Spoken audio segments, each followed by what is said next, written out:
Hi, I'm Natalie Bird, Product Engineer of Aquametrics, and I'd like to welcome you to this instrumentation training video. In this video, I'd like to show you how to calibrate a pH probe. I'll be using a P60R5, our 1-inch differential probe, and an AM2252 2-channel controller. Rest assured that the calibration procedure is nearly identical on the AM2250 single-channel controller and the AM2250TX single-channel transmitter. Please note that calibrating a direct output probe using a PLC or AM2300 requires a different procedure. Check out this other video if that's the case for you.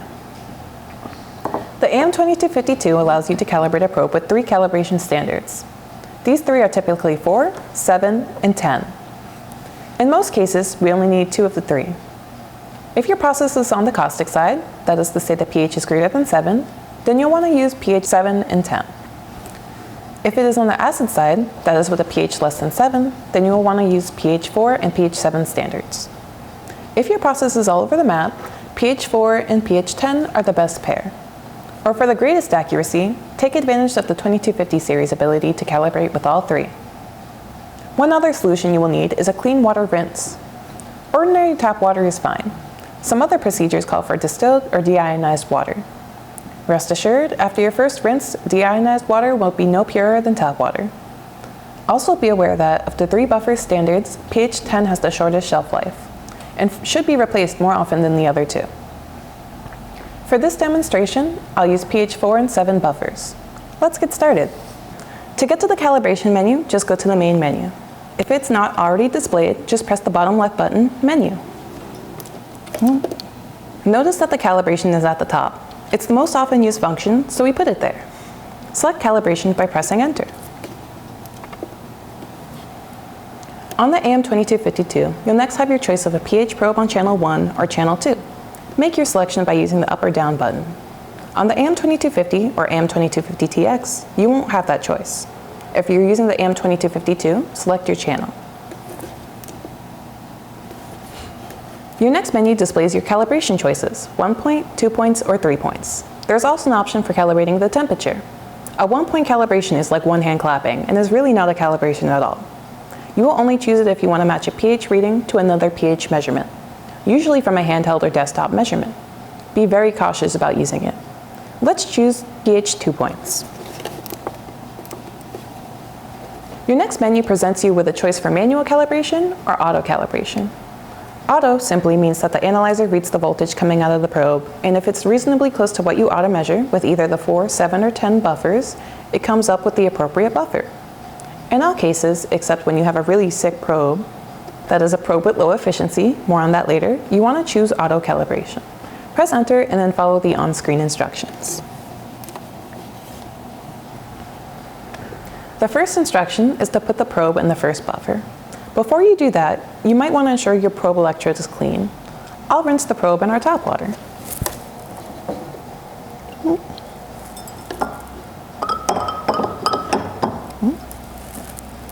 Some procedures call for deionized water, but after a couple of dunks in the rinse bath, the purity of the rinse is, no pun intended, down the drain. After a good rinse, I stick the probe in the first buffer, pH 7, and press Enter.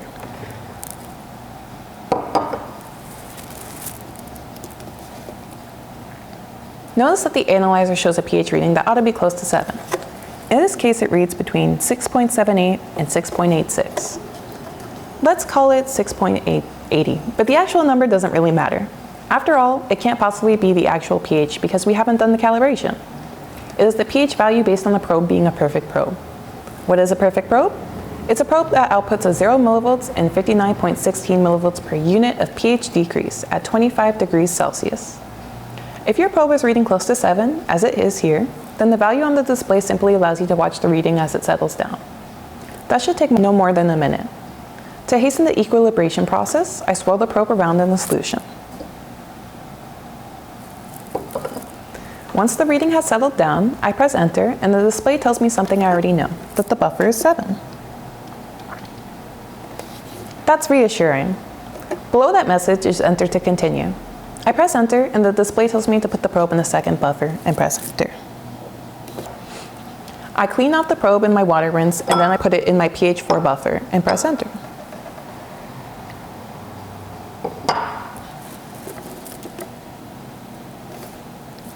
Now the display reads approximately between 3.67 and 3.69. Let's call it 3.68. Again, the actual reading doesn't really matter. I let about a minute go by to ensure that the probe reading has settled down and press enter. The display tells me what I already know, that this is a buffer pH 4. If either buffer identified by the analyzer was not the expected buffer, or if you see an error message, then you have a sick probe that needs maintenance or replacement. Assuming that the buffer is the correct one, I press enter. In the first line of the display state that the calibration is complete. The next display shows the results. These two lines report on the efficiency and offset. I'll explain what this means in a moment. If you are satisfied that the calibration worked properly and your probe has passed, then press enter to accept and store the calibration. After accepting the calibration result, I am back to the screen that gives me a choice of auto or manual calibration. I press run and my probe and analyzer are ready to go. Now about the efficiency and offset. A pH or ORP probe is really just a battery, and the analyzer is nothing more than a really good voltmeter. Remember that for every unit decrease in pH, the voltage increases 59.16 millivolts at 25 degrees Celsius. We use pH 7 and pH 4 buffers, which means that the voltage should have increased by 3 times, 59.16 millivolts or 177.6 millivolts. If that's indeed the voltage difference that the calibration measured, then the probe has an efficiency of 100%. If the difference is, say, 159.8 millivolts, then the efficiency is 159.8 divided by 177.6, or 90%. Don't be surprised if the efficiency is greater than 100%. It happens. But if the efficiency is less than 80%, it's time to clean, refill, or replace the probe. Whereas most probes will show a declining efficiency over months, the Aquametrics differential probe can work at 90% efficiency or better for years if you do some simple cleaning and maintenance every few months. More on that in the next video. And the offset, remember that a perfect probe also produces 0 millivolts at pH 7, again at 25 degrees Celsius. The deviation at pH 7 from 0 is the offset, and it adds or subtracts to the voltage output at every pH. An offset of more than 50 millivolts means it's time to change a reference solution. In the next video, we'll dig deeper into those voltage numbers and learn how easy it is to use them to diagnose a sick probe. This will make your customers think you're a genius. If you have any questions, shoot them over to us at support@wateranalytics.net or call us at 978-309-0700. Thanks for watching and happy calibrating.